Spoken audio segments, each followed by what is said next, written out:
Boat काफी अच्छे से आगे बढ़ रही थी क्योंकि हवा तेज थी, मगर यहाँ पर एक अनयूजुअल बात होती है जब एकदम से हवा गायब हो जाती है। सभी लोग हैरान थे। विक्टर और ग्रेग तो पहले भी सेलिंग पर आए थे, मगर उनके हिसाब से हवा कभी ऐसे गायब नहीं होती, ऐसे अचानक से तो बिल्कुल नहीं। और अब इससे पहले कि ये लोग इंजन का इस्तेमाल करके आगे बढ़ते या वापस मुड़ते, एक समंदरी तूफान इनकी ओर बढ़ रहा था। ग्रेग जल्दी से नीचे जाता है और कोस्ट गार्ड से कांटेक्ट करने की कोशिश करता है, मगर कोस्ट गार्ड वाले बताते हैं कि हमें वहाँ कुछ भी नजर नहीं आ रहा। उसी समय ग्रेग को एक डिस्ट्रेस कॉल भी रिसीव होती है, जिसमें एक औरत चिल्ला रही थी कि मेरी मदद करो, उसने सबको मार दिया है और यहाँ हर तरफ लाशें हैं। ग्रेग दोबारा कांटेक्ट करने की कोशिश करता है, मगर ना तो उसका कोस्ट गार्ड से कांटेक्ट हो पाता है और ना ही उस डिस्ट्रेस कॉल वाली से। कनेक्शन टूट चुका था और इतने में समंदरी तूफान उन तक पहुंच चुका था। इन लोगों को बचने का मौका ही नहीं मिलता और बड़ी बड़ी लहरें बोट को उलट देती है। इस हादसे में उनकी एक दोस्त हैदर समंदर में डूब के मर जाती है। बाकी किसी तरह उल्टी बोट पर खुद को बचा लेते हैं। इनका ये खूबसूरत सफर एक भयानक सपने में बदल गया, वो भी बस एक 2 घंटे में। सभी लोगों के अलावा जेसिका बहुत परेशान लग रही थी, जैसे उसे कुछ तो मालूम हो।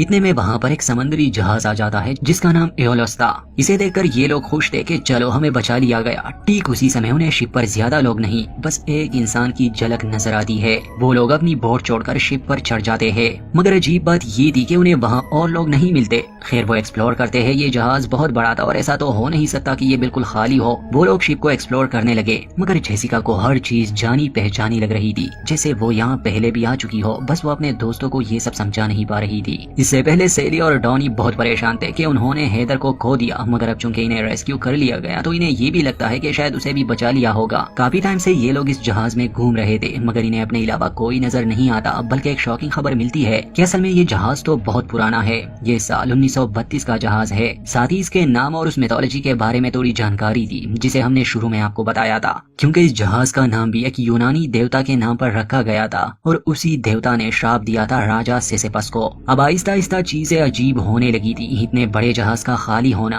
और वो भी इतना पुराना। खैर चलते चलते ये लोग किसी की आहट सुनते हैं। जब विक्टर देखने जाता है उसे कुछ चाबियां मिलती है। वो उसे अपने दोस्तों को दिखाता है कि यहाँ जो कोई भी है इसे लेने वापस जरूर आएगा। मगर जब जेसिका उन चाबियों को देखती है तो हैरान रह जाती है, क्योंकि ये उसी की चाबियां थी। बाकी सबको तब यकीन आ जाता है जब वो कीचेन में से अपने बेटे टॉमी की फोटो उन्हें दिखाती है। खैर उसके दोस्तों को ये प्रैंक लग रहा था। उन्हें लग रहा था कि शायद इस शिप पर हमसे पहले हैदर को रेस्क्यू किया होगा। हैदर के पास जेसिका की चाबियां थी। अभी या तो उसने जानबूझकर चाबियां यहाँ गिराई है या गलती से गिर गई है, मगर यही एक थ्योरी इस बात की बन सकती है। बल्कि ग्रेग, जिसे समंदरी सफर का काफी एक्सपीरियंस था, वो ये कहता है कि समंदर के लंबे सफर से अक्सर सेलर्स बोर हो जाते हैं और मजे के लिए वो कुछ प्रैंक्स करते हैं। शायद वो सब कहीं पर छुपे हैं और हमें डराने की कोशिश कर रहे हैं, मगर ये बात सही नहीं हो सकती।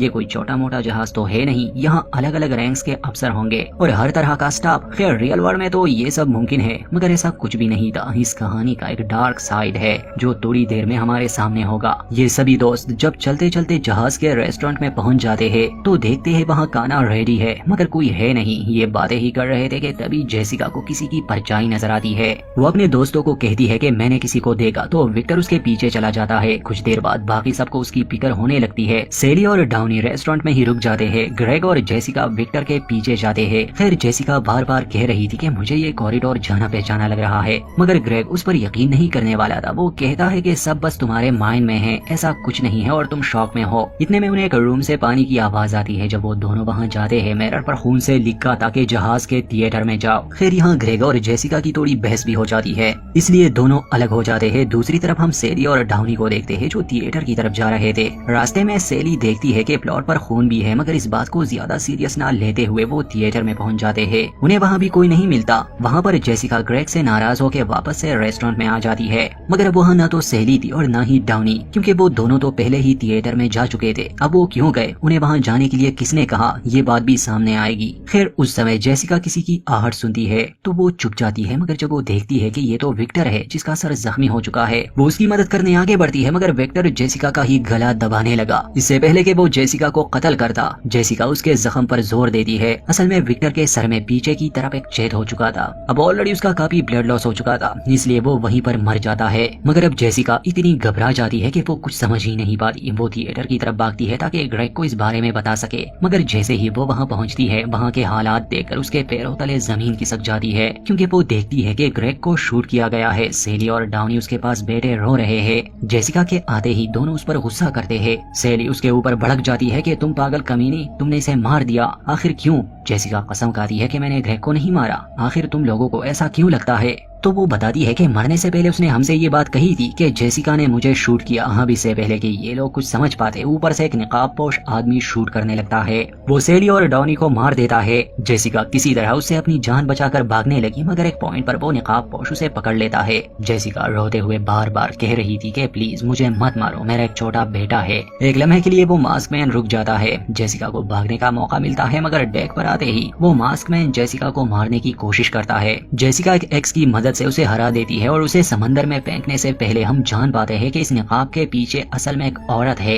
वो जेसिका को बार बार कह रही थी कि अगर तुम्हें यहाँ से निकलना है तो सबको मारना होगा। जेसिका उसे समंदर में गिरा देती है और इसके बाद जेसिका जो देखती है उसे अपनी आंखों पर यकीन नहीं आ रहा था। वो उसी उल्टे बोट को समंदर में देखती है जिस पर 5 सर्वाइवर्स थे, ग्रेग, विक्टर, जेसिका, सेली और डॉनी। शुरुआत में जब बोट से इन लोगों ने किसी की हल्की सी झलक देखी थी, वो कोई और नहीं बल्कि यही जेसिका थी। अब कहानी में हमारे पास 3 जेसिका है। वो कैसे, आपको समझाता हूँ। एक ये वाली जेसिका जो शुरू से हमारे साथ है, एक पास्ट वाली जो अभी बोट पर है क्योंकि कुछ समय पहले एक तूफान आया था और वो अपने दोस्तों के साथ इस जहाज को आता हुआ देख रही है। और एक तीसरी जेसिका भी है जो असल में पहले से इस जहाज पर मौजूद है। इतना तो आप लोग समझ ही गए होंगे कि ये लूप है और हर लूप के साथ जेसिका की एक अलग नई कॉपी बनती है, मगर अक्सर पास्ट वाली जेसिका आकर फ्यूचर वाली जेसिका को मार देती है, इसलिए ये लूप भी कंटिन्यू है। खैर कहानी के साथ साथ आप अच्छे से समझ जाएंगे। अब यहाँ जेसिका को भी समझ आने लगी कि क्यों ये सब उसे अजीब लग रहा था और जहाज उसे जाना पहचाना लग रहा था क्योंकि वो पहले भी यहाँ आ चुकी है। खैर वो एक रूम में आती है, इस बारे में सोचती है कि वो क्या करे, मगर वो अपने दोस्तों के सामने नहीं आती क्योंकि उसकी एक कॉपी ऑलरेडी वहाँ थी। अब उसके दोस्त दोबारा से शिप पर चढ़ते हैं, मगर चूंकि उनके लिए ये पहली बार है तो उन्हें कोई अंदाजा नहीं और सब वैसे ही रिपीट हो रहा है। विक्टर को जेसिका की कीज मिलती है। अब हम जान गए कि वो कैसे उसे मिले थे, क्योंकि जेसिका का एक वर्जन ऑलरेडी यहाँ था। खैर जेसिका को अपने तीसरे यानी फ्यूचर वर्जन के बारे में तब पता चलता है जब वो उस रूम में जाती है जिसमें पहले ग्रेग और जेसिका गए थे और मिरर पर लिखा था कि जहाज के थिएटर में जाओ। तो वो समझ गए कि अब यहाँ उसकी 2 कॉपीज एग्जिस्ट करती है,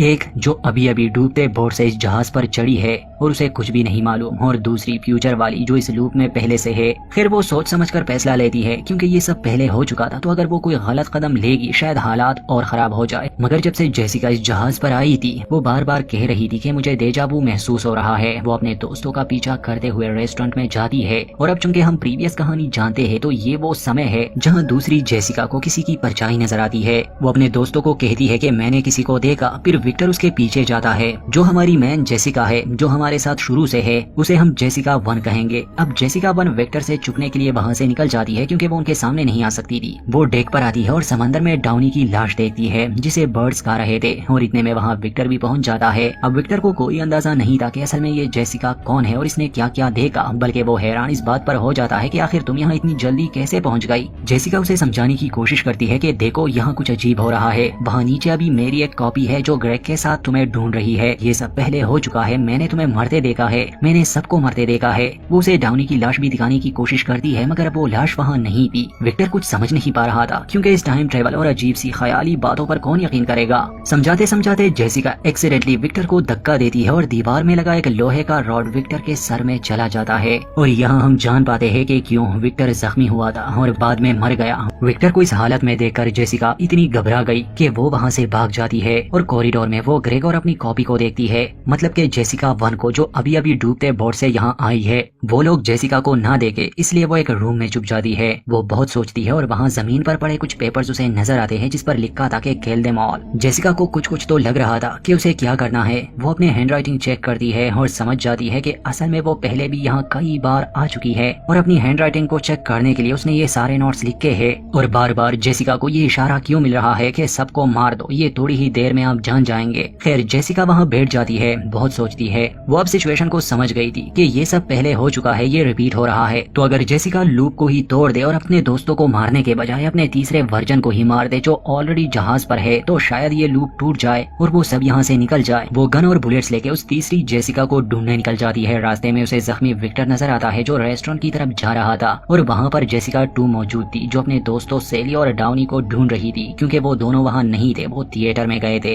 इसके बाद विक्टर जेसिका 2 पर हमला करेगा और उसका गला दबाने की कोशिश करेगा, मगर यहाँ लूप को तोड़ने के लिए मैन जेसिका मतलब जेसिका 1 विक्टर और जेसिका 2 के बीच आ जाती है, ये साबित करने के लिए कि यहाँ एक नहीं बल्कि 2 जेसिका है। विक्टर भी अपनी आंखों से ये सब देख लेता है और खुद वो जेसिका भी जो अभी अभी यहाँ आई थी। इसका मतलब कि अब ये लूप ऐसे कंटिन्यू नहीं हो रहा। विक्टर भी बच गया। खैर अब मैन जेसिका थिएटर में जाती है ताकि जेसिका 3 को शूट कर सके क्योंकि उसने ग्रेग को तो मार दिया होगा, मगर अभी डाउनी और सेली जिंदा है। थिएटर में आते ही वो जेसिका 3 को शूट करती है मगर वो मरती नहीं, जख्मी हो जाती है। मैन जेसिका सेली और डाउनी को थिएटर से जिंदा बाहर ले आती है, उन्हें समझाती है कि मैंने किसी को नहीं मारा बल्कि हम सबको कोई